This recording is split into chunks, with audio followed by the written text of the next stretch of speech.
Welcome to Critical Thinking Club, where we pick apart viral videos like it's always April Fool's Day. Even if they come from experts, you would expect experts to know what they're talking about, but this is one of the biggest issues with misinformation these days. Because an awful lot of people calling themselves experts are a bit too comfortable talking out there. I'm your host Michelle of Lab Muffin Beauty Science, Chemistry PhD, and professional BS detector, I guess. I feel like after so many of these videos, I've gotten pretty good at sniffing out BS. If you've watched some, you're probably pretty good at it too.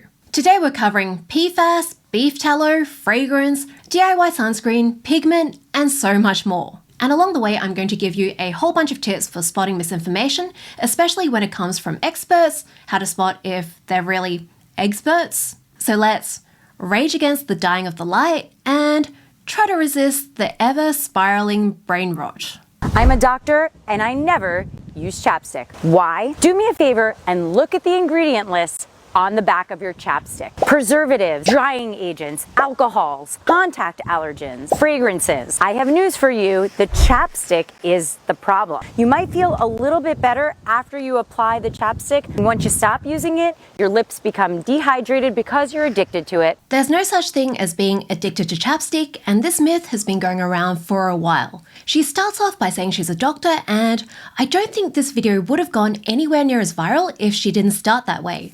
One of the recurring themes in my videos is experts, because if some random person says questionable sounding stuff, people ignore it if they're sensible, but when we have an expert saying it, people tend to believe them, and this is authority bias. It's not normally a bad thing. No one can learn everything. We have to rely on experts to navigate our lives and do things that are not harmful and are good for us.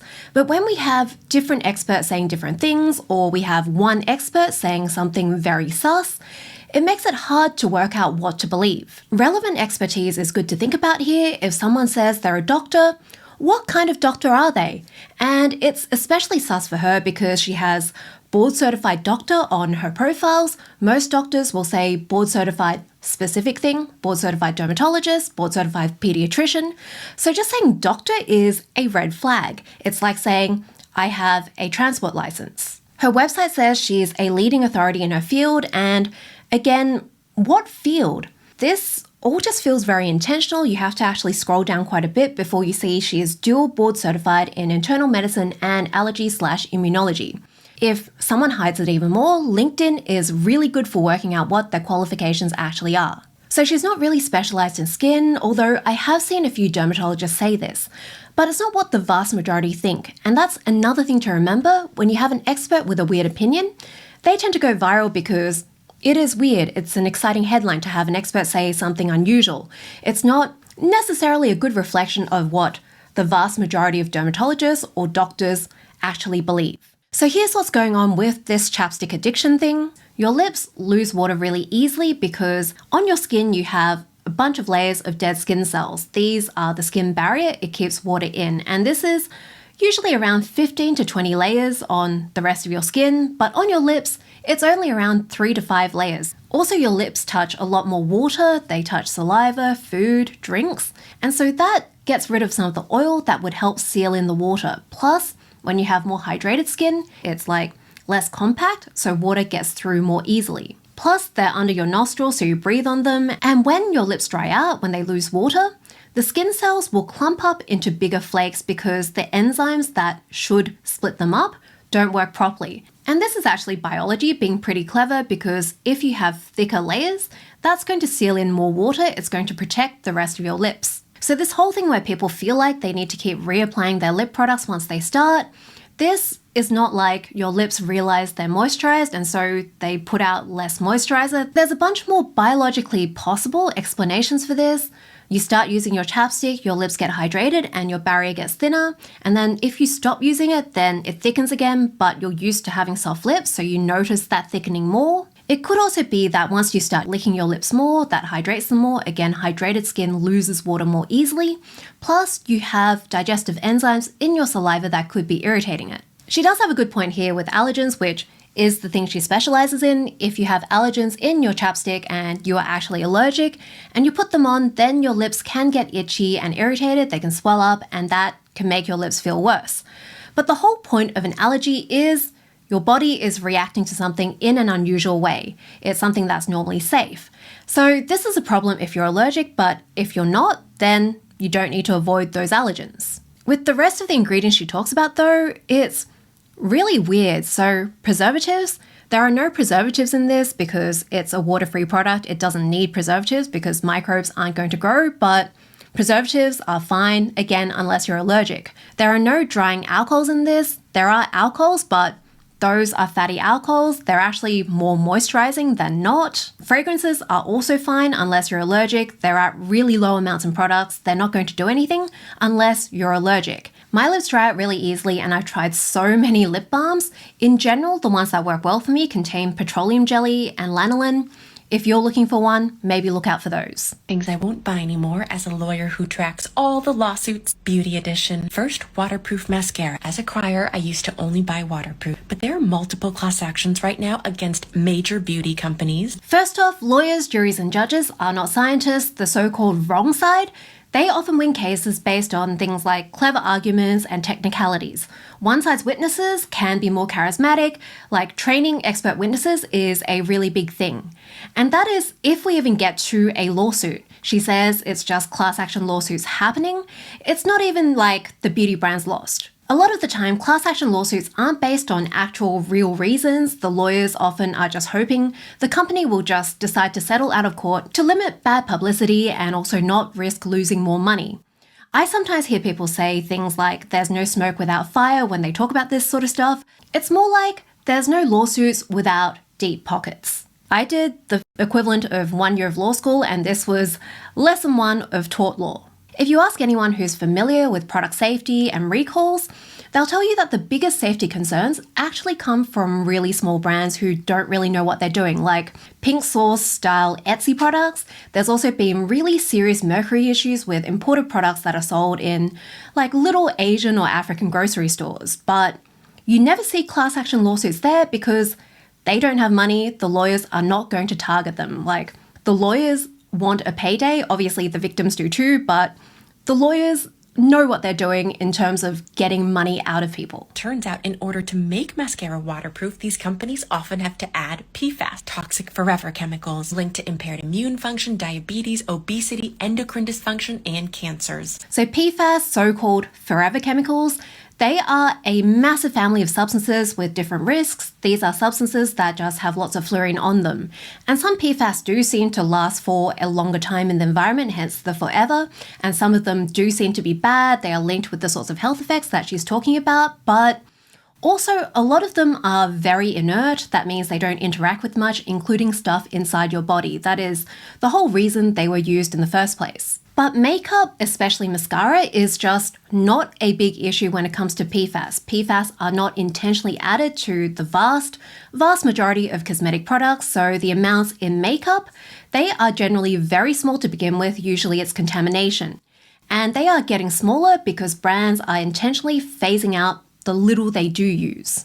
There are some studies out there that say they're in lots of products, but this is a really fast-moving area, so even studies from like 2020 are out of date now. Plus, some of these studies just measured any fluorine in the product as PFAS, which is not the only thing that has fluorine. And then if we look specifically at mascara, the way PFAS would get into our bodies is absorbing through skin or if we eat it. And unless you're very, very bad at applying mascara or doing something very unusual with it, it is mostly on your eyelashes, which are not alive. It is not touching anything that's going to get into your body. Of all the makeup products, the ones I would worry about would be waterproof lipstick because you can eat it, and waterproof foundation because you do apply a lot more to skin over a larger surface area. There's more chance of it getting in. But even then, again, they have been phased out massively, and the biggest concerns were never cosmetics. It was always food and drinking water because you have much larger amounts, and that's actually what's been linked to these health problems that she's mentioned, not makeup. My friend Jen of the EcoWell has a fantastic podcast on PFAS and microplastics with a chemist who researches this. Highly recommend checking it out. Second, I wish I never used dry shampoo. I used to use it every other day. I've used many on this list which have been determined to contain benzene in them, a known carcinogen where even low levels can be linked to increased risks of cancer. We've seen a lot of recalls and lawsuits are brewing. Also horrifically, apparently the benzene stays in the air after you've sprayed it, and I used to get ready in the bathroom with my toddlers by my side. I've talked a lot about benzene and the, in my opinion, super dodgy lab that pushed a lot of this benzene is in all your products, it is a known carcinogen, therefore it's super dangerous narrative. Please check out that video I did. It is a massively wild ride. But the short version, basically the amounts are super low compared to other sources of benzene we're exposed to in our everyday lives, in particular cars, petrol or gasoline is the main source of benzene exposure we have. It gets into the air, we breathe it in.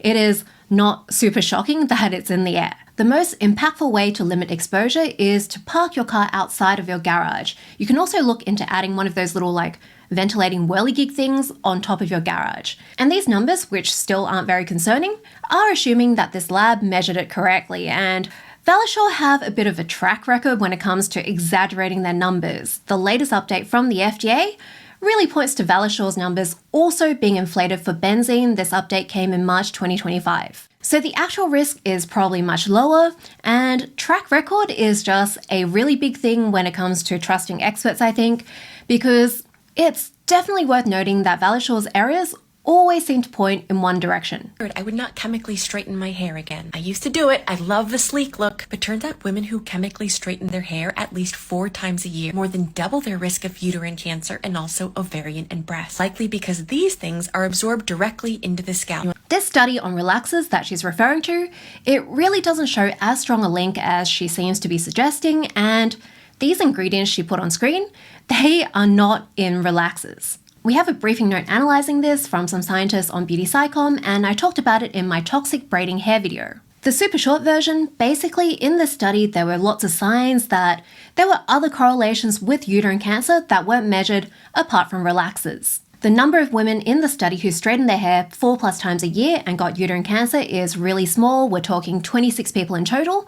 So any other correlations are going to skew this massively, and there are lots of signs. For example, people who straightened their hair more tended to be younger and premenopausal, which didn't reflect the rest of the population. The study also found that people who got highlights had less uterine cancer, which I don't think anyone seriously thinks getting highlights is a good way to prevent uterine cancer. So this is more like a more research needed sort of finding, not a I will never do this again kind of thing, which she's saying. What would happen if you used tallow on your face every single day for 14 days? Yeah, look, beef tallow was going to make it into one of my videos at some point, so it is that time. Beef tallow is everywhere on social media right now. If you haven't come across it, I am very jealous. It's meant to be like a miracle solution that fixes everyone's skin. Now, this is Dr. Eric Berg. He is a chiropractor, and this is a very important tip. When you see someone who comes across like a medical doctor and then they say some very weird stuff, look up their qualifications, because most of the time they are not actually a medical doctor. If they have the initials DC after their name, they are a chiropractor. If it's ND or NMD, that one is really confusing. They are a naturopathic doctor. These are not medical doctors. Their training is very different. Sometimes a bit is based on science, but then a lot of it is just very weird misinterpretations of very preliminary science or dodgy studies, or sometimes both. I fell for this one recently with Dr. Julian Brighton. She posts a lot on hormones, and to me, I thought she was a medical doctor. Turns out she is a naturopathic doctor, and she wouldn't give me a straight answer about her qualifications. Being misleading about your actual qualifications is a massive red flag. Also, pushing supplements while making people worried about much safer and better tested medications. Anyway, it seems like Dr. Eric Berg is red flag central. To his credit, he does seem to have DC in his usernames now, although some people who asked me about him didn't realize he wasn't a medical doctor. Tallow is loaded with antioxidants to protect the skin. Tallow also has anti-inflammatory properties, antimicrobial properties. Tallow can actually help skin infections. Tallow can mimic the natural oil on your face, giving you hydration if you have dryness, reducing wrinkles and aging spots. Tallow is loaded with vitamin A, D, E, and K. He didn't tell us what would happen with 14 days. No, that is the end of the video. I tried to work out what actual evidence all these claims came from, like antimicrobial, reducing wrinkles, all that stuff, and I actually found medical doctors saying the same thing, so you really can't just trust any expert. These claims aren't based off testing tallow on skin, it's just tallow contains X, which does Y, and that is not how it works for literally anything. The ingredients need to get into skin, to the right place in skin, at a high enough concentration to actually do something. It's sort of like licking an antibiotic and expecting to fix your infection. That would probably work better than this tallow skin infection thing. Vitamins, I wanted to be generous, so these are the highest numbers I found, but they are still so low. These are thousands of times lower than what's in proper skincare products. The main thing in beef tallow is really just fatty triglycerides. This means like fatty acids connected with the glycerin. It's the main thing in fats and oils. Now this is about half of your natural skin oil or sebum, so if your skin doesn't have enough oil, this will add to it like a lot of moisturizers do. But it's not really all that antioxidant or antimicrobial or anti-inflammatory or helping skin infections or wrinkles. It could moisturize, but that is about it. I don't have anything against tallow, but it's really not anything super special either. I think you could have similar results from any other fat or oil like coconut oil or lard or vegetable oils, or maybe even butter, which has a similar fatty acid profile. So I think what's actually happening with all the rave reviews is people's skin was actually freaking out from what they were using before, and then they stopped using it and they used the tallow. It's really the stuff they got rid of and not the thing they added. Maybe they were using products that weren't right for them, maybe they were reacting to particular ingredients, maybe allergies they didn't know they had, maybe they weren't moisturizing enough, they weren't getting enough fatty acids in their diet. There was actually a really similar thing with coconut oil being a miracle skincare hack maybe 10 years ago. You might remember that if you're a bit of a dinosaur like me. The main benefit of using something really plain like beef tallow or coconut oil is you will give your skin a bit of a break from whatever you were using before. Unless these clog your skin, a lot of people's pores do clog up with these, so definitely be careful with that. So a money-saving tip if you've been getting swept up in this tallow hype, before you buy it, maybe just try stopping all your products for a few days and then slowly add them in back one by one, and then see if one of them is actually making your skin worse. And then think about if you still want to buy a new product. I am really curious about butter though. I really want to know if anyone's tried that, and if it worked, let me know. 8 things I would never buy at Mecca Cosmetica as a holistic physiotherapist who loves makeup. Come with me. This is very exciting for me because this video is Australian. Mecca is like Sephora. We do have Sephora here, but it's not as good, probably because Mecca was already here. Now, the obvious issue is she is a physiotherapist. I think it's called a physical therapist in the US. Australians like adding O to the end of things. I think maybe that was too many syllables, so it's the physio. Not sure how that would be relevant to makeup. I guess a lot of scientific principles can cross over from one discipline to another. Maybe there is something she can teach us, but I don't have high hopes because she says she's holistic, and generally that means someone who takes all the information in wholesale without a filter. Like, you take in all the good stuff and all the crap. It's very holistic. NARS Creamy Concealer, loved by many, but not by me. Full of silicones and parabens, not only bad for your health, but will likely clog your pores and give you acne. No, she clearly did not deserve the benefit of the doubt here. Let's start with pore clogging. Now, silicones themselves, the ones used in makeup, they don't clog your pores, they don't have the right structure to do that. Some people do have issues with silicone products, but what's most likely happening is the silicones are sealing other things in that irritate your skin and cause the breakouts. It's not the silicone's fault, it's the stuff they're helping. I guess kind of an accomplice, but they will also be an accomplice for good things too. Parabens are some of the least irritating preservatives in products. They're at really low amounts. It's too low to actually do anything except stop microbes from growing and maybe trigger allergies if you're allergic to them. Otherwise, they are not causing breakouts. Overall, pore clogging, this is super variable. It depends so much on your skin and the other products you're using. So saying one thing is pore clogging, especially one ingredient that's in lots and lots of products, that is just not how it works. Now, bad for your health. Silicones are very inert, which means they don't react with other things. That's why they're used in so many products, and including a ton of medical products. They're in wound care creams, antifungal creams, lice treatments. Now, ingredients used in medical products or drugs, they are held to a very high standard. They need special approval. They are very well researched, so the health risks generally are extremely, extremely low. Parabens, I've talked about them a bunch. Basically, there were a handful of studies that were just super hyped up in the media, super overrated. Like the 2004 study, it was so bad. This is the one that started everything, and every time I look at it, I am amazed at what it turned into. In that study, they found parabens in breast cancer tumors, which is what got reported, but they also found them in blank samples. That means a sample of just like the liquid with no tissue in it. And sometimes the concentrations in those was higher than what was in the tumors. Parabens used in products are super safe. Again, they're used in drug products which have that higher standard of safety.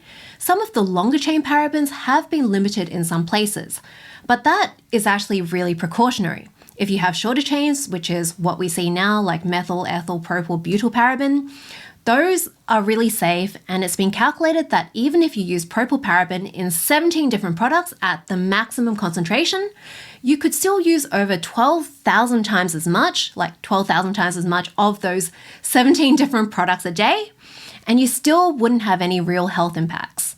I feel like I have to defend physios a bit here, and this applies to all the experts on debunking.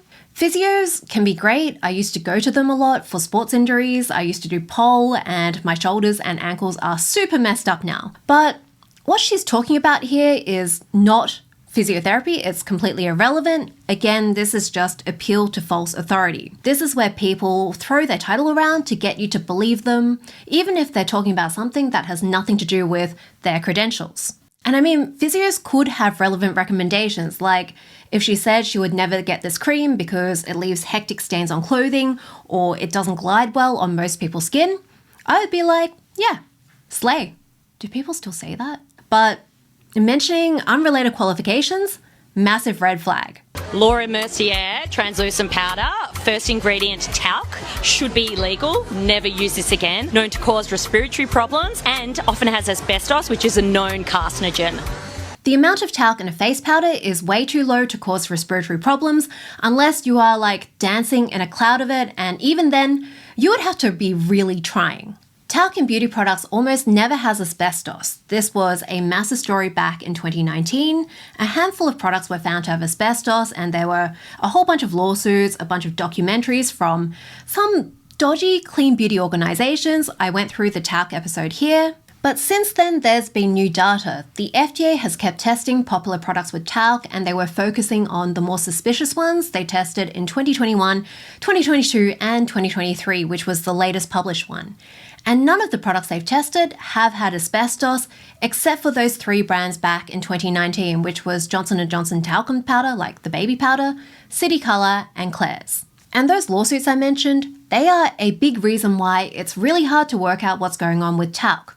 Because if you go into the literature, you'll see lots of studies where they claim there's a link between talc and health problems. But then if you scroll down, you'll see that a huge chunk of these were funded by one side of class action lawsuits, and the experts are sometimes a bit questionable or overly eager. And I kind of get it, Johnson & Johnson aren't going to miss the money, but it could make a massive difference for a cancer patient. Like, this was actually part of my origin story for why I quit law. I didn't want to defend a tobacco company. I was like crying on the train to work. But if you look at the studies without links to lawsuits, the link between talc and cancer is really, really weak, and that's even if you use tons of it in the genital area for years and years, not just the tiny amounts in makeup.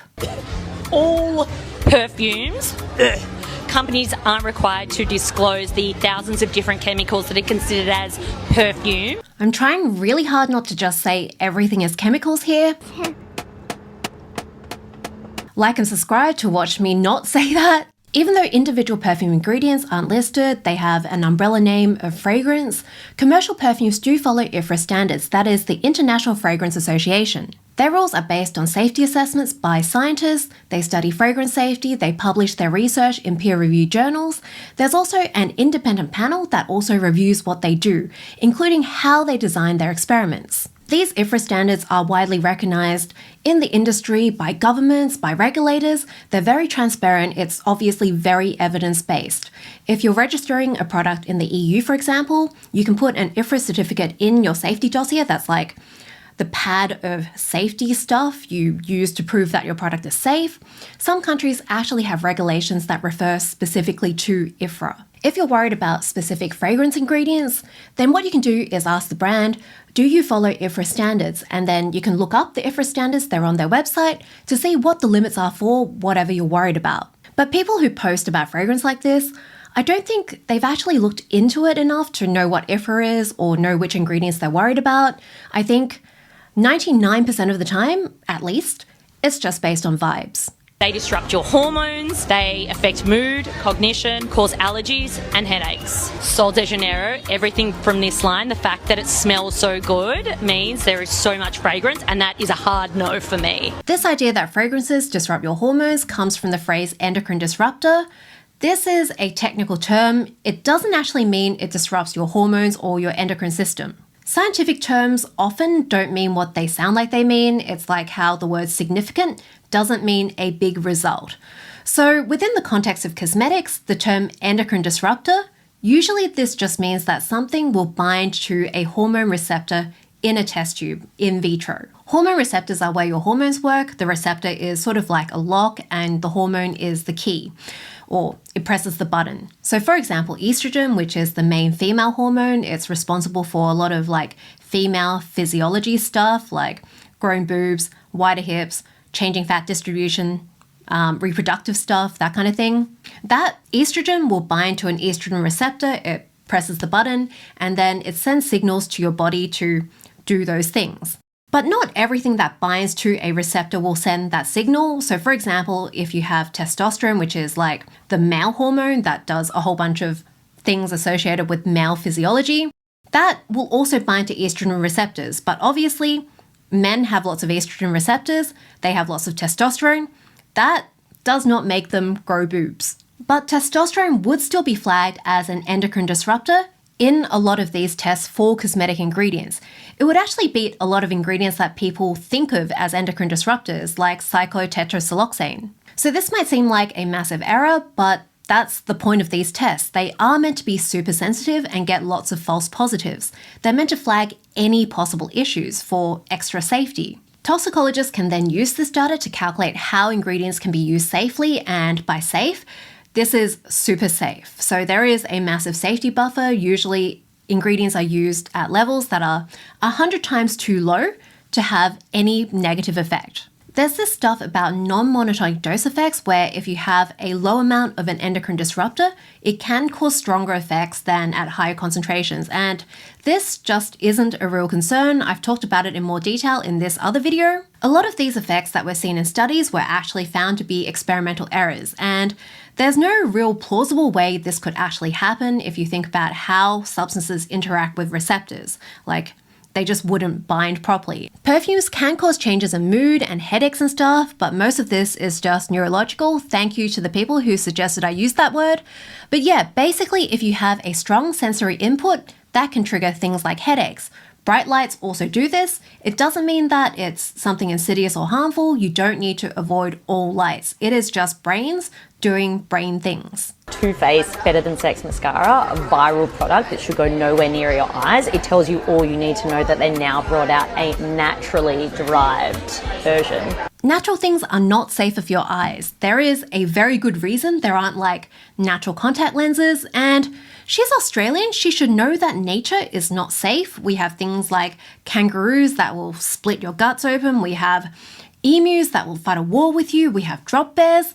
I don't know how she's lived this long in Australia thinking nature is safe and like cuddly. The reason they put out a natural version is because people wanted it. There was artificial market demand because people assume nature is safer. And I mean, well done to them for making it. It was probably a lot harder to make than the version that has ingredients that were designed for that purpose. Forcing formulators to only use natural stuff is just like getting rid of half their tools. And I bet that natural stuff, it's probably super refined anyway, to the point where it's not really what you think of as natural, because to make it eye safe, it has to be pretty unnatural. When I tell my patients that dermatologists generally do not recommend lotions for dry skin and instead prefer creams and ointments which do a much better job at sealing in moisture. She is a dermatologist. I'm not sure I'm really understanding this when format. If anyone knows what's going on, please let me know. This is such a weird myth to me, and I really went down the rabbit hole with this one. Turns out it's actually a really common myth amongst dermatologists because it is in a whole bunch of really popular textbooks. But obviously it is not true. Again, this is appeal to false authority. Dermatologists don't need to know that much about how skincare works. It's really not necessary for their job. They mostly look after medical skin issues, much more serious ones. So mistakes like this just do not get fixed in textbooks because they really don't matter. But it does matter if you're trying to formulate these things, or if you're trying to test them, or even if you're someone looking for a moisturizer. So from a formulation standpoint, creams and lotions are actually super similar. The main difference is just texture, if anything. Creams are generally thicker, but the ingredients that make them thicker, they don't actually moisturize skin that well. It's usually emulsifiers that have higher melting points or thickening agents. The ingredients that actually moisturize well are oily substances and humectants, which don't really thicken the texture that much. The classic ingredient that seals moisture in really well is petrolatum or petroleum jelly. And this can be added to lotions at effective amounts without making it thick. Vaseline has a bunch of lotions like this, but there is also a bit of a formulating to meet consumer expectations thing going on as well.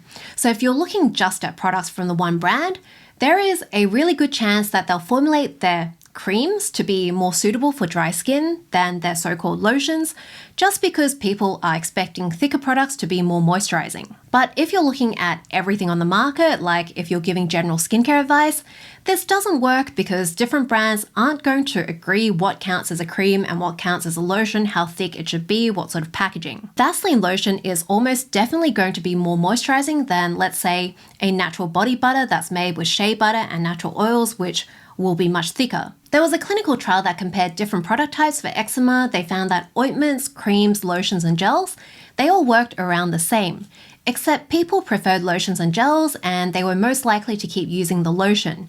And this is another really important factor because a product that you don't use enough of and don't stick to using, that just simply won't work as well. So even though you have ointments and they probably have more petroleum jelly in the base, people just aren't going to use as much of them, and really it's a lot like sunscreen. The best product is one that you'll use enough of and regularly, otherwise it's not going to do the job. My friend Jen of the EcoWell, if you're a skincare nerd, you should really go follow her.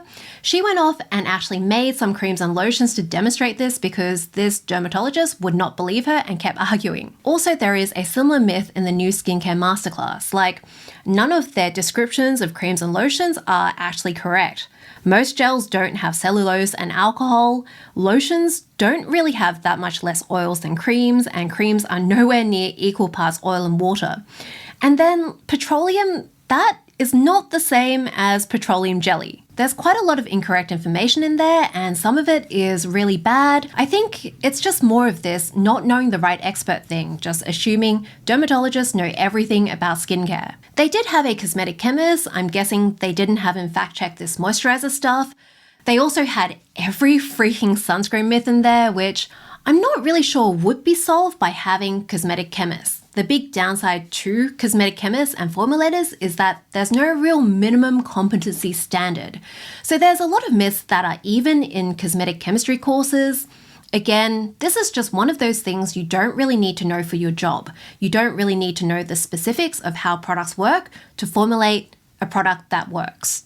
There's a reason we leave holidays looking dull and uneven, while others go around looking golden. It's not melanin, it's misinformation. It's UVA, infrared, and visible light, and nobody warned us. Brown skin doesn't burn red, it burns brown. That's why we don't go home with a golden tan. We go home with pigmentation. Medium pink. Don't let that Ibiza breeze fool you. You are still cooking. This is Dr. Vanita Rattan, or Dr. V. I think she used to be a medical doctor, and now she's mostly a skincare brand owner and content creator. And she tends to say she specializes in skin of color and talks about how it's different from white skin, which is true. But a lot of the stuff she says about how it's meant to be different and how you're meant to treat it, it's not accurate. The differences are really not as big as she's making it out to be. Brown skin still burns pink. It is harder to see the pink because you also have melanin, which is brown, but it's still pink. It also takes more UV to get there. I'm Australian, we have lots of brown people here. Brown people still get sunburnt. It's still pinkish and it's literally just blood showing through because inflammation, that's blood rushing to a particular place, blood is red. And skin that produces more melanin tends to get tanned with the same amount of UV that makes lighter skin go red. The problem is, the way that darker skin tends to prematurely age is through having uneven pigment rather than uneven texture or wrinkles, which is how white skin tends to age. And lots of things will trigger the melanocytes, which are the pigment-producing cells in your skin. They'll trigger them to pump out more pigment, things like exposure to more UV or if you have inflammation. You'll end up looking uneven. Also, I don't think people aren't warning about UVA and visible light. I feel like that is pretty common knowledge now. UVB is not the only thing that darkens pigment in darker skin. Longer wavelengths also do it too. And heat can also trigger hyperpigmentation in skin of color. This is why I recommend a mineral SPF 50 with anti-pigmentation ingredients in it. High protection sunscreen is a really good idea if you're trying to even out pigment. Also hats, shade and sunglasses. UV will make that much worse. But you don't have to avoid chemical sunscreens because they don't produce any perceptible amount of heat. If you have a lot of heat that's enough to cause inflammation, then that can trigger hyperpigmentation.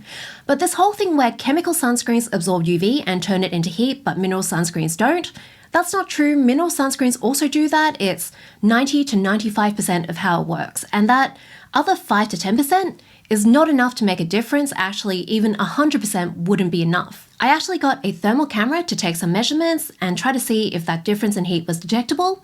It wasn't, because your skin is full of water. Water is really good at absorbing heat, and the amount of heat is just so tiny. If you do get darker with a chemical sunscreen but not a mineral one, it's not the heat difference. It could be perhaps the chemical sunscreen isn't working as well. Maybe it's broken down, maybe it's just lower SPF. It might not be blocking enough wavelengths. Or you could be allergic to something in the chemical sunscreen, or it's irritating your skin. And this isn't even necessarily the active ingredients. It could be, let's say, fragrance that you're allergic to. That's causing inflammation, and then your skin will pump out more pigment. Also, Dr. V has a conflict of interest here. She sells the mineral sunscreen she holds up, so she directly benefits from this opinion she's sharing. And this isn't necessarily a problem. It makes sense that you would make products that you believe would work. But it is pretty suspicious that she's not being super transparent about this. Also, her mineral sunscreen contains butyl octosalicylate. This is an SPF booster that works just like octosalate, which is a chemical sunscreen. It absorbs UV and turns it into heat. Like, the chemical structures are the same for the bit that absorbs UV. So if she thinks heat from chemical sunscreens is making pigment worse, this would include her sunscreen. Oh, and if you're using AHAs while baking in the sun, you are exfoliating into hyperpigmentation. This also means avoid L-ascorbic acid. Go for a vitamin C derivative, such as a pregnancy glow serum. This isn't correct. The reason AHAs aren't recommended in the sun isn't just plain exfoliation. They actually make skin more sensitive to the sun in a different way. Other exfoliating acids like salicylic acid and polyhydroxy acids, they do not do this. It also doesn't matter if you're in the sun or not. This is a longer-term effect. It's a longer-term change in your skin. Studies found that this effect lasts for a week after you stop using them. So the best thing to do is just avoid AHAs in summer. Now, with vitamin C, L-ascorbic acid doesn't exfoliate. It doesn't do this. It's actually been studied for improving pigment, even in summer, including in Asian skin. It's actually one of the actives that has a lot more studies in Asian skin because hyperpigmentation is a much more popular skin concern. And in terms of what it does biologically, it would help pigment. If anything, it is an antioxidant. Oxidation is one of the pathways to producing pigment. That's why tons of dermatologists recommend wearing ascorbic acid during the day. There is one little nugget of truth here, which is ascorbic acid can break down into erythrulose.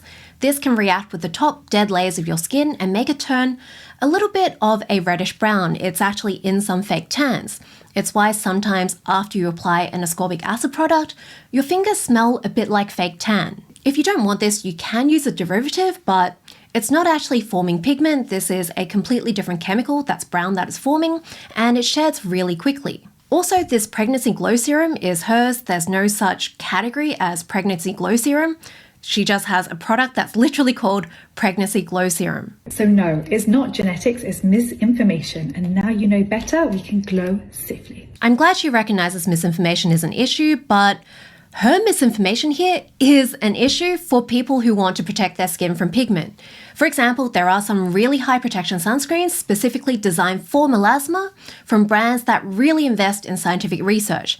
And they all have chemical sunscreens in them because the heat produced by them is not a problem. It's the UV, and to get high UV protection, you need chemical sunscreens. Also, there are some really good products for hyperpigmentation that include ascorbic acid that you just wouldn't consider if you believe her advice. This is homemade sunscreen. Let me teach you how to make your own. Just kidding, you can't. And unless you're a freaking chemist, you shouldn't be. This was made for me in a lab by a scientist. So my homemade sunscreen is the only homemade sunscreen I want to see on the internet, okay? Stop making sunscreen at home. Bye. I've talked a lot about why DIY sunscreen is bad, but it seems like some people don't really understand why, and this includes, unfortunately, some people who work in making sunscreens. Sunscreens are really hard to formulate because it isn't just about using enough of the active ingredients, here it's zinc oxide, but also about how that's spread out in the product. For example, if it settles, then the top will have less actives. Zinc oxide is especially bad for this.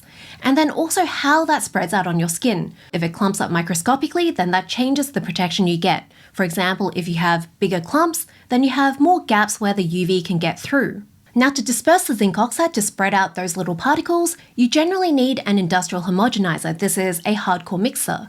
But that's only the first barrier to getting an effective sunscreen because zinc oxide always wants to clump up and settle. Basically, formulating a zinc oxide sunscreen is especially hard. It's fighting the laws of nature to keep that zinc oxide spread out until the sunscreen expires. And even very experienced formulators don't get this right first go. It is a ton of trial and error. It's hard for every sunscreen, but especially zinc oxide. So the reason a proper commercial sunscreen is better than a DIY one isn't just whose hands are mixing the ingredients. Again, this is appeal to false authority. The sunscreen cannot tell whose hands are making it. It's the regulations around testing and stability that makes a commercial sunscreen reliable. First, SPF testing. This is to check that the sunscreen layer will actually give high protection when it's being spread out on skin, because a million things can go wrong. This is pretty tricky to measure. There are specific tests that are done usually on actual people. And then there's also stability testing to make sure the sunscreen isn't going to change too much over time. It's not like giving SPF 40 on day one and then barely anything a week later, because, for example, the zinc oxide got together for a clump party. Jillian here, she doesn't claim to be an expert, but the chemist who made her sunscreen does. It's Dr. Julian Sass. I've avoided debunking him, even though I probably should have, because he demonstrates so many of the themes and red flags that I point out for spotting misinformation. I've avoided him because there was drama, and I didn't want to deal with a whole bunch of people ignoring my actual points and just accusing me of being petty or unfair or holding a grudge. That would just be distracting. But it's been 3 years, it's gotten really clear to me what the core of our disagreements were, and they're still going, and I've talked about the issues with medical doctors not criticizing each other, so I really don't think it's right of me not to talk about him. Again, it's a really good illustration, and if it was anyone else, I would talk about it. So you might remember Matter of Fact, a super science-washy skincare brand. Basically, they were trying to look sciencey while not being sciencey to sell products, in my opinion. The founder had no science training, but he did breakthrough science anyway because he had a brilliant mind. Oh my God. They used the wrong structure for retinol. Their focus group said it was a good stylistic choice. I had to do surgery on a retinol molecule. That video goes through the full thing except for the Julian part. In December 2021, Matter of Fact said they wanted to hire me, but in the meeting, it became very clear to me they just wanted to use my face and credentials to science wash harder without doing any of the actual science. And I obviously wasn't going to help them do that. Appeal to false authority is a really strong theme today. I was friends with Julian then, so we discussed it between us. They wanted to hire both of us. He seemed to be much more okay with the sort of stuff they were doing. To be fair, I think he thought he could improve them, and he officially signed with them March 2022. Also, matter of fact, used my face in a sponsored post without any approval. I discussed this with Julian and nothing happened. Also, someone who seemed to be from Matter of Fact or close to them started sending me a bunch of abusive messages. So to me, they were a completely lost cause. But then I started seeing Julian promote their products in his stories without saying he signed a contract with them. I mean, it makes sense that you would genuinely like some of the products that your company makes, but people should know about this conflict of interest. He also did sponsored posts for them with questionable drug claims, which I had explained to him before, and fixing this was meant to be part of his job. And the biggest red flag, from his posts and our conversations, I realized his science background really wasn't what he made it out to be. His PhD is in biomathematics and statistics. Basically, this is applying maths in biological context. It looks like he mostly modeled how viruses spread. Which, I mean, it's honestly very impressive. This stuff is well beyond me. But the issue is misrepresenting your qualifications and how it applies to the topic, while saying stuff that demonstrated he didn't understand the basics. And this is just really irresponsible because when a supposed expert says something incorrect, people believe it. This is, again, appeal to false authority. I had corrected him privately before and tried to explain the science to him with people who seem to have good intentions and the misinformation hasn't blasted it everywhere yet. I usually message them privately and then try to explain. Now, the better people will usually correct themselves and then I can see them be more careful about fact-checking later on, which is fantastic. You are allowed to be wrong, it's just what you do after you've learned you're wrong. But then with Julian, this stuff was still happening and it still is. A few examples, he said tranexamic acid was a beast. For pigment, it acted on multiple pathways. That is the opposite of how active ingredients fundamentally work. Having targeted stuff is better. And then the clinical evidence is also really bad for tranexamic acid, at least in skincare products. With oral tranexamic acid, that looks good, but it just seems like it doesn't get through skin without a lot of help. I have talked about this before. He also publicly debunked a post from a cosmetic chemist who had a chemistry degree about how this SPF booster absorbs UV. She said it was basically a hidden chemical sunscreen. He said it was just a solvent and stabilizer working in so-called inactive ways. But anyone who's done one semester of chemistry should be able to see that she's right. And then the matter-of-fact posts he was meant to be improving, they were still full of weird issues. I was still trying to be nice though. I didn't mention him in my matter-of-fact video. I even cropped out his name when I was calling out their claims. But then the thing that kept eating away at me was that before I realized this, I had actually promoted him, I'd shared his content, I told people to follow him. I knew a lot of people trusted him because of me.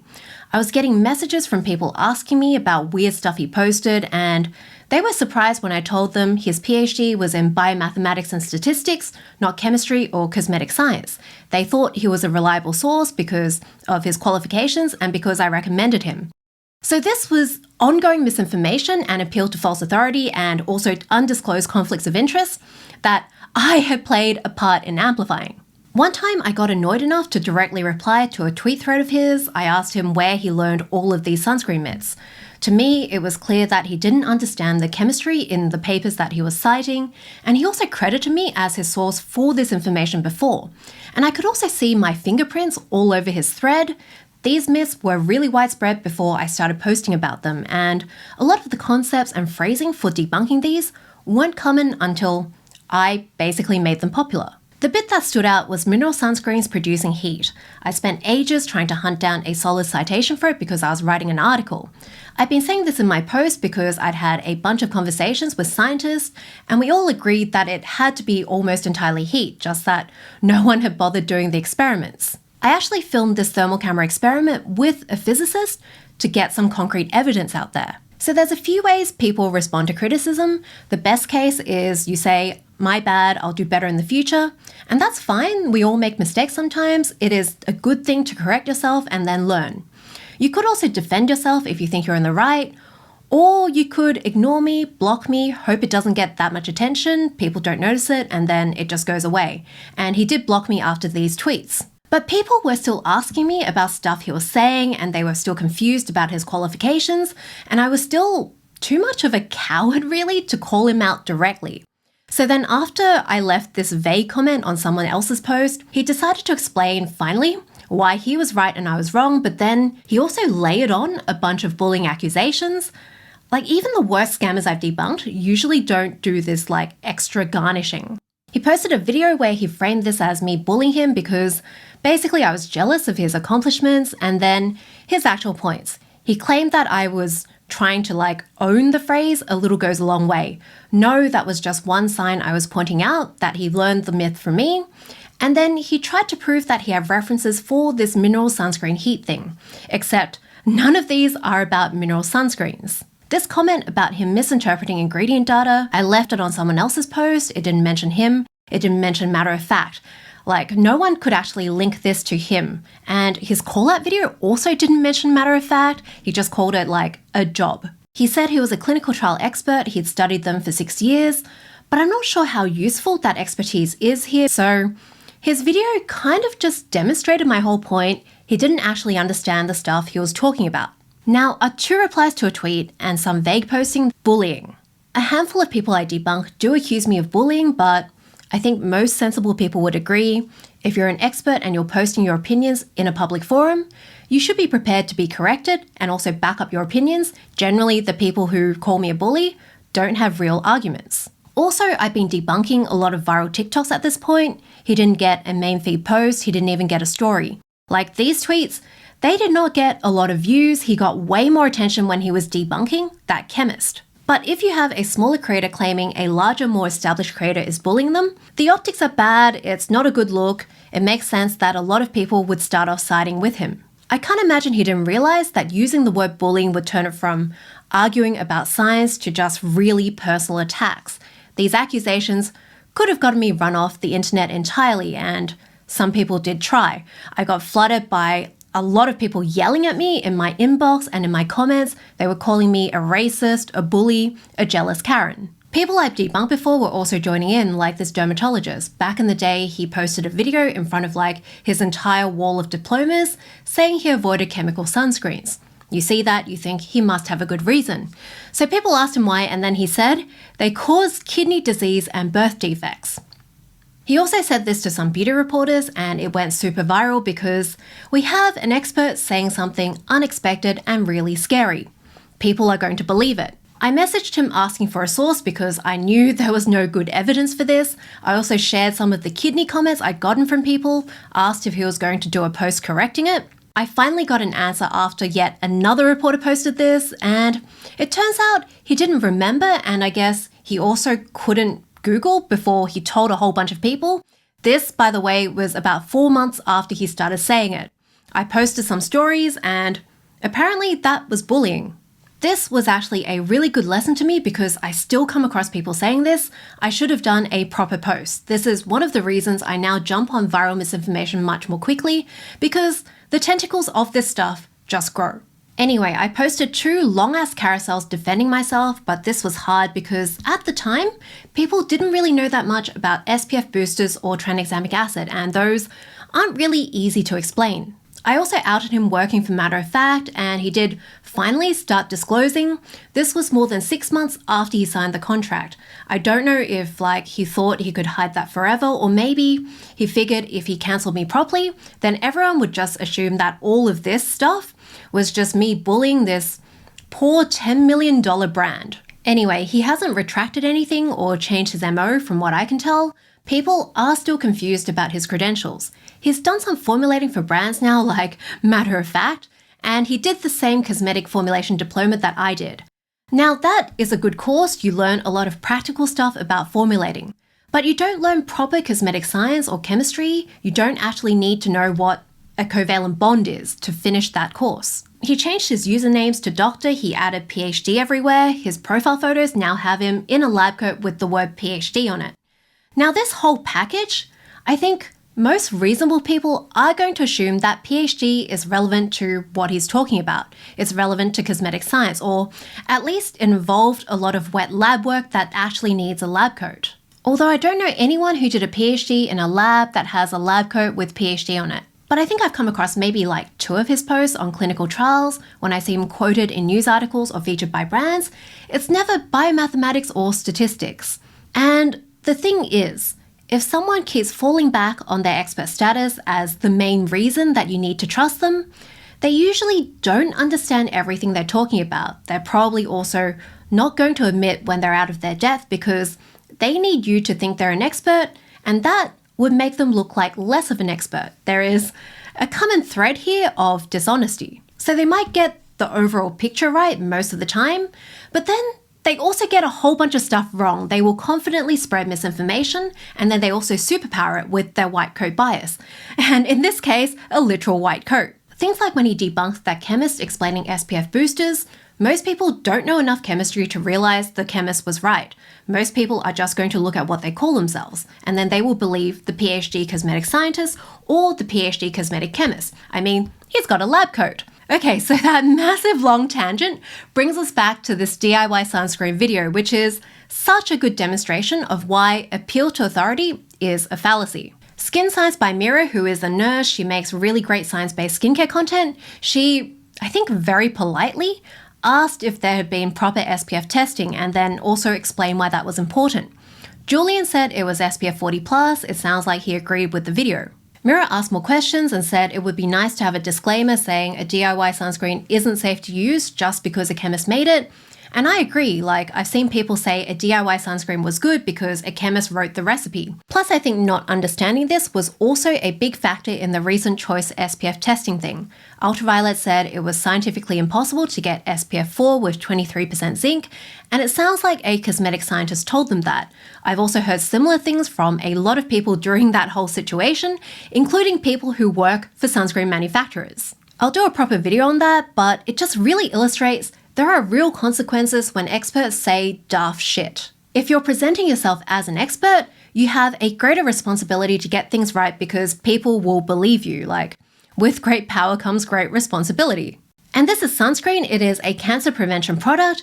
Having someone who people see as an expert vouching for an untested DIY sunscreen, this is a massive issue when there's so much anti-sunscreen beef tallow DIY recipes flying around. Mira said the timeline seemed a bit short for proper testing, and then Julian blocked her and posted a whole bunch of stories about all his accomplishments, so it seems like Mira was probably right. JC Dombrowski, who is another skincare creator, he posted a reel. Here is why, as a biologist who works in cosmetic science, I would never give that to someone I liked. First and foremost, the person who made this is not a cosmetic chemist, or at least they don't have a degree in chemistry from an accredited 4-year university. But as someone who works in the industry, I can promise you that that has not undergone any in vivo or stability testing. And I know this because it was made in June of this year, and it takes months or even years to go through all of that testing to be assured that it works. So that means that the sunscreen that she's using may have been SPF 30 when it came out of the lab, but in a couple days, because it is stored in a urine collection cup that has a ton of light going in, it could drop down to SPF 10 or even less. And when asked if there was any in vivo testing, someone was actually blocked. And in vivo testing is basically when you use it on a person to see if it actually works. And if it was a moisturizer, hand cream, or shampoo, I really wouldn't care that much, but when it's the product that prevents you from getting skin cancer, I'm a little bit more hardcore. Now, JC and Mira are not cosmetic chemists or formulators, but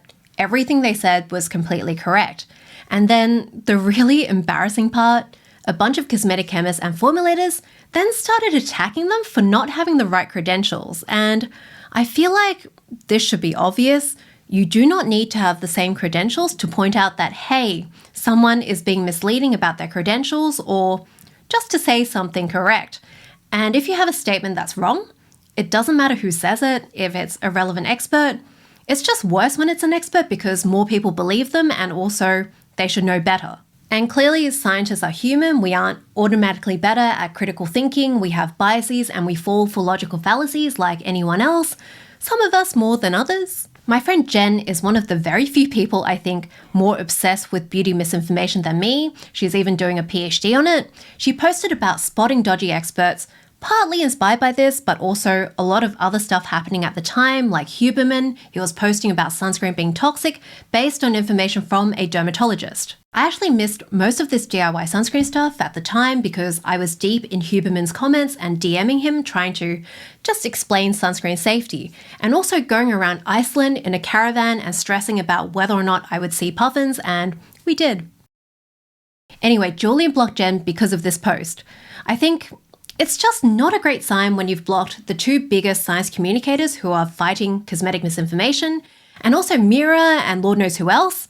And this is all over pretty mild criticism. So I thought I'd give you a handy list of red flags for working out if an expert is worth trusting, because spotting if someone is dodgy is just so much easier than becoming an expert yourself and fact-checking the information. Now, these aren't all deal breakers, it's not really black and white, but hopefully they can help if you're trying to just suss out the vibes on an expert. Oh, this video is so long my sign gave up. The dying shadow light. We have two handy acronyms for working out expert from Expert. First, we have Crabs from Jess Stokes Parish, and she is a great person to follow. This is mostly designed for checking health info. Things to think about: conflict of interest. If someone benefits from giving a particular viewpoint, for example, if they benefit financially, they sell a product, this makes their opinion less reliable. References. This is good to see if there's evidence to back up the claim, and you can also go and check that evidence and see if it's actually good. Also, you can see if they missed an important newer paper, also whether they're plagiarizing. Author. Do they have experience that makes them more likely to know what they're talking about? What are their qualifications? What's their job? How long have they been doing it? Buzzwords, if they use trendy words, technical words that aren't necessary, words that make you feel emotional like endocrine disruption, birth defects, cancer, that could be a sign that they're trying to manipulate you. Scope of practice, is this within their lane or not? Is it like, I'm a neuroscientist, stop using tampons because they're toxic? Now, going outside of your lane is okay if you are transparent about your sources, where you got your info from. And also, if you're actually correct. There are a lot of very good general science communicators that are far more general than me, people like Hank Green, Tom Scott, Emily Grassley. Some of these don't work that well for beauty. A lot of the time, the best studies come from big companies that have obvious conflicts of interest because there's just not that much independent funding. I talked about this in my retinol video. Qualifications and training also aren't really standardized for people in cosmetics and just scientists in general, at least compared to healthcare professionals like doctors and physios. So sometimes you might have, say, a physicist who has more accurate info on how sunscreen ingredients work compared to a sunscreen formulator. So there is a lot of nuance in applying these. Jen and I recently added a bunch more red flags with MUDCAPS. Look, it is hard to make a good acronym, but this is how you stop your brain getting splashed with mud. Misleading about credentials. This usually happens when people want to look like they're more of an expert than they actually are, so they might pretend their qualification is in the relevant field. They might also be pretending a less rigorous diploma is actually a full degree. It could be a trainee pretending to be fully qualified. Sometimes it's obvious that they're hiding something like that board-certified non-specific doctor. There are also a lot of naturopaths and chiropractors and PhDs pretending to be medical doctors. And in general with PhDs, you should also check what it's actually in. PhD is just really broad. I recently discovered this PhD talking about toxic sunscreens, and it turns out her PhD is in psychology. Except then her bio everywhere says she's just a clinical laboratory scientist, which was actually her undergrad degree, which was 30 years earlier. LinkedIn is fantastic. Undisclosed everything. For example, conflicts of interest. Again, LinkedIn is great. Using filters, sponsorships where they try to bury the hashtag ad at the bottom of the caption.